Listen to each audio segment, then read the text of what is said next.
At sa puntong ito, pakinggan naman natin ang bating pagtanggap na ihahatid sa atin ni Pretty Rishima D. Galvez mula sa pangkat Malikhain.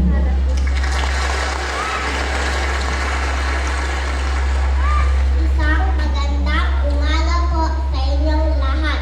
Sa annual na punong guro ng Arcadio S. Deato Elementary School na si Ginang Analisa M. Domingo, sa aming mga guro ng kindergarten, mga magulang, mga kaibigan, mga kaklase, at sa mga bisitang pandangal.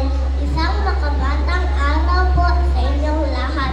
Una po, gusto ko po magpasalamat sa Diyos na lumikha ng karunungan, kalakasan at gabay na ating nararanasan. Kung hindi dahil sa Kanya, wala po tayo dito sa pagtitipon na ito. Sa espesyal na araw na ito, lubos na kasiyahan ating nararamdaman. Ngayon, ang araw ng aming pick-up ceremony, nagpapatunay na kami ay magsisipag-angat ng antas sa unang baitang. Ang kindergarten ang nagsilbing pinakamahalagang yugto ng aming karera patungo sa tagumpay.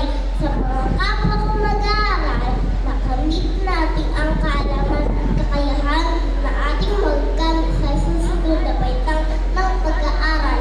Iyabati ko po ang mga magulang na magsisipag-angat ng antas ngayon taon.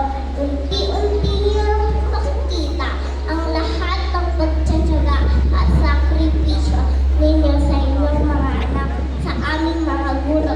Maraming salamat po sa matyagang pagtuturo, paggabay at pagmamahal ninyo po sa aming lahat.